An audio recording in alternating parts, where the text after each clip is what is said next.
ये धर्मांतरण के अंतर्गत नहीं आता, ये घर वापसी के अंतर्गत आता है। घर वापसी और के अंतर्गत। हर साल लाखों लोग हाँ। जो हिंदू धर्म में हैं या अन्य किसी धर्म में हैं, जो चौथे पायदान पर हैं, पांचवें पायदान पर हैं, वो बुद्ध की शिक्षा ग्रहण करते हैं, जैसा बाबा साहब का सपना हम लोग करते हैं। नमस्कार, आप देख रहे हैं द जनता लाइव और मैं हूं आपके साथ नलिनी। आज बातचीत के लिए हमारे साथ बौद्ध भिक्षु सुमित रत्न जी मौजूद है। नमस्कार सर, स्वागत है आपका। धन्यवाद आपका। 9 अक्टूबर को आप लोग एक राष्ट्रीय बौद्ध सम्मेलन करने वाले हैं। सर, किस तरह से वो सम्मेलन आयोजित किया जाएगा और लगभग कितने लोगों की उसमें सम्मिलित होने की अभी तक जो है चर्चा है, बताइए हमें। एक्चुअली 1956 में बाबा साहब डॉक्टर B.R. अम्बेडकर ने अशोक धम्म विजयदशमी के दिन दीक्षा लेकर पूरे भारत में तथागत भगवान बुद्ध के दर्शन की जड़ें हरी कर दी थीं। उसी श्रृंखला में पूरे भारत में जहाँ जहाँ बहुजन समाज के लोग रहते हैं, हक वंचित असहाय कमज़ोर लोग रहते हैं, SC OBC के लोग रहते हैं, जिन्हें हिंदू धर्म में उचित सम्मान नहीं मिल रहा है, हिस्सेदारी नहीं मिल रही है, वो बुद्ध की शरण में जाते हैं। अर्थात वो बाबा साहब की बात मानकर बौद्ध धर्म की दीक्षा भी लेते हैं और पूरे भारत में बौद्ध सम्मेलन करते हैं। हर साल 5 अक्टूबर को, 9 अक्टूबर को या 14 अक्टूबर को बाबा साहब ने दीक्षा ली थी। पूरे भारत में ये कार्यक्रम होते हैं। उसी श्रृंखला में ये राष्ट्रीय बौद्ध महासम्मेलन 9 अक्टूबर को लखनऊ में बुलाया गया है, जिसमें कई देशों से और पूरे प्रदेश के सभी बौद्ध विद्वान लोग आ रहे हैं। जी सर, मेरा एक सवाल है, जब भी कोई भी बौद्ध भिक्षु या कोई भी नॉर्मल हिंदू आदमी, जब हिंदू व्यक्ति बौद्ध धर्म की तरफ जाता है, वो बदलाव करता है, ठीक है, अपना धर्म परिवर्तन करता है, बौद्ध धर्म को अपनाता है, कहीं ना कहीं उसके मन में ये तो रहता है कि हाँ हम बौद्ध धर्म को अपना रहे हैं। लेकिन क्या वाकई वो जब अपना धर्म परिवर्तन करता है तो उसके अंदर बौद्ध धर्म की जो छवि बनी हुई है वो वाकई उभर के देखने को मिलती है? देखिए, भारत में 3 धर्मों को, अलग अलग धर्म की अपनी पहचान है। हिंदू धर्म, इस्लाम धर्म और ईसाई धर्म। बाकी जैन धर्म, सिख धर्म, बौद्ध धर्म ये हिंदू धर्म के ही हिस्सा माने जाते हैं। अर्थात कोई हमसे ये ना कहे कि हम धर्म परिवर्तन करा रहे हैं। हम पुरानी विरासत को, पुराने घर को वापस कराने का प्रयास करते हैं।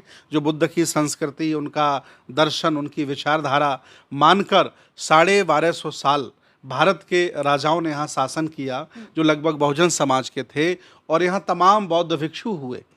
उनकी संस्कृति, उनके दर्शन को लोगों को फिर पुनः बताते हैं। ये धर्मांतरण के अंतर्गत नहीं आता, ये घर वापसी के अंतर्गत आता है। और हर साल लाखों लोग जो हिंदू धर्म में हैं या अन्य किसी धर्म में हैं, जो चौथे पायदान पर हैं, पांचवें पायदान पर हैं, वो बुद्ध की शिक्षा ग्रहण करते हैं, जैसा बाबा साहब का सपना हम लोग करते हैं।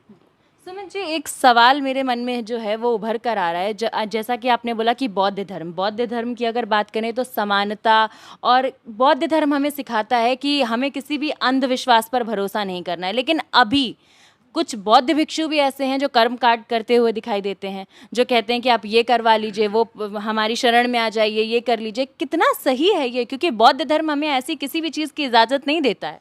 देखिए, भगवान बुद्ध ने किसी भी तरह का कोई संस्कार नहीं बनाया, किसी भी तरह की कोई पूजा विधि नहीं बनाई। उनका दर्शन मिडवे है, मध्य मार्ग है। विज्ञानवाद तर्कवाद से मिलता जुलता है, सेम लाइक विज्ञान है। उनके अनुयायियों ने अलग अलग तरह से परिभाषाएं की। जैसे महायानियों ने अंधविश्वास, पाखंड, याचना, पूजा, प्रार्थना शामिल कर दी। अब भारत के भी तमाम लोग बुद्ध की पूजा करके अपने पापों से मुक्त होना चाहते हैं। ऐसा नहीं है। भगवान बुद्ध विज्ञानवाद है, दर्शन है उनका। अगर आप अमल करेंगे तभी लाभ मिलेगा, और अमल नहीं करेंगे तो कोई लाभ मिलने वाला नहीं है, चाहे जितनी पूजा कर लें। अगर कोई बौद्ध भिक्षु होकर या बौद्ध होकर अंधविश्वास, पाखंड की शरण जा रहा है तो सही मायने में बुद्ध का अनुयायी नहीं है। ठीक है, राष्ट्रीय बुद्ध सम्मेलन जो आप 9 अक्टूबर को लखनऊ में करने जा रहे हैं, उसकी कुछ जानकारी दीजिए हमारे दर्शकों को कि किन किन बड़ी हस्तियों के शामिल होने के नाम उस सम्मेलन में हो सकते हैं, कौन कौन उस सम्मेलन को अटेंड कर सकता है, लगभग कितने लोग आ रहे हैं और किस प्रकार से इसका आयोजन किया जाएगा? देखिए, लगभग उत्तर प्रदेश के, भारत के 60-70 संगठन मिलकर के इस कार्यक्रम को कर रहे हैं। ये भंते सुमित रतन जी का कार्यक्रम नहीं है, ये सारे संगठन मिलकर के कर रहे हैं, और सारे संगठन अपनी भूमिका ईमानदारी से निभा रहे हैं। इस कार्यक्रम में सीनियर बौद्ध भिक्षु जो बर्मा देश के हैं, थाईलैंड के हैं, जापान के हैं, उनको भी बुलाया गया है। कई राष्ट्राध्यक्षों को भी निमंत्रण दिया गया है। अब देखते हैं उनका कार्यक्रम मिल पाता कि नहीं मिल पाता है। कई बौद्ध विद्वानों को बुलाया गया, प्रोफेसरों को बुलाया गया है और नामचीन सामाजिक धार्मिक लोगों को बुलाया गया है। जी सर, ये जो पूरा आयोजन है आपकी किस विचारधारा पे आयोजित आप ये आयोजन कर रहे हैं? जैसा कि आपने हमें बताया कि हर साल 9 अक्टूबर को और 5 अक्टूबर को आप इस तरीके के आयोजन करते हैं, तो इस बार क्या खास देखने को मिलेगा इस आयोजन में?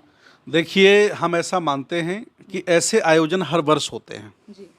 कभी नागपुर में होता है, कभी गुजरात में होता है, कभी दिल्ली में होता है, कभी पटना में होता है। आज वो लखनऊ में 9 अक्टूबर को होने जा रहा है, 5 अक्टूबर को दिल्ली में होने जा रहा है। तो ऐसे कार्यक्रम हर बार होते हैं। पर सवाल ये है कि इस बार क्या खास होगा इस आयोजन में? कोई खास नहीं, वही जो पुरानी परंपरा है। बौद्ध इकट्ठे होंगे, जो अबौद्ध हैं उनको इकट्ठा किया जाएगा। बुद्ध की संस्कृति, दर्शन, विचारधारा, उनका जो समता मूलक समाज की स्थापना का आंदोलन है, लोगों को बताया जाएगा, ताकि लोगों में जाति खत्म हो, लोगों में छुआछूत खत्म हो, लोगों में ऊंच नीच का भाव खत्म हो और लोग साइंटिफिक बने, अंधविश्वास पाखंड से मुक्त हों, लोग विज्ञानवादी बने। इसलिए आयोजन किया जा रहा है। मैं आपको भी निमंत्रित करता हूँ, आप भी पधारें।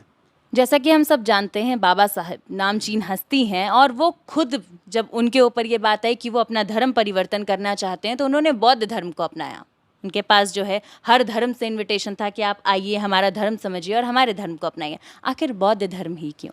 देखिए, बाबा साहब ने किसी के कहने पर बौद्ध धर्म स्वीकार नहीं किया। उन्होंने लगभग 20 साल सभी धर्म ग्रंथों का अध्ययन किया।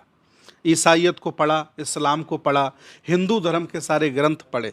तब उन्हें समझ में आया, पता चला कि हक वंचित, असहाय, कमज़ोर और अछूतों के लिए, वंचितों के लिए मानवता का मार्ग, समानता का मार्ग बुद्ध का धर्म ही हो सकता है।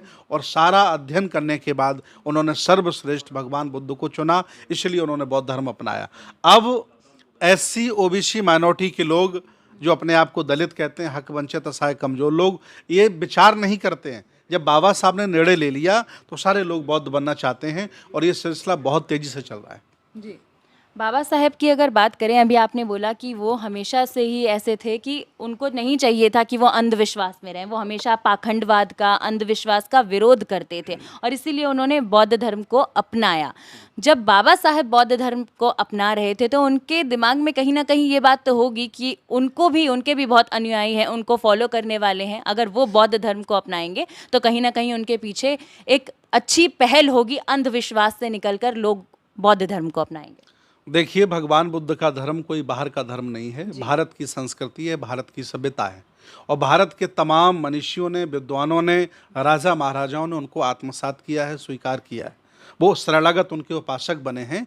ये बाबा साहब ने जब इतिहास पढ़ा, बर्मीज हिस्ट्री, थाई हिस्ट्री और उन्होंने श्रीलंकन जब इतिहास पढ़ा, तो पता चला कि बुद्ध के दर्शन ने पूरी एशिया पर छाप छोड़ी है और लोगों को जीवन जीने का मार्ग दिया है। तो उन्होंने भी धम्म अपनाया और आज ये हवा चल पड़ी है कि सारे बहुजन भगवान बुद्ध की तरफ चल पड़े हैं, वो दीक्षा लेना चाहते हैं। और वो दिन दूर नहीं कि बहुत बड़ी संख्या भारत में बौद्धों को होगी, अर्थात भारत बौद्ध में बनेगा। जी।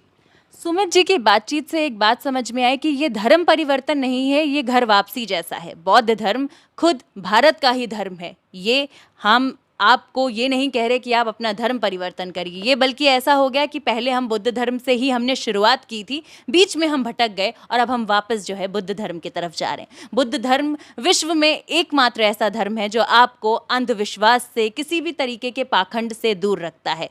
तो राष्ट्रीय बुद्ध सम्मेलन 9 अक्टूबर को है लखनऊ में।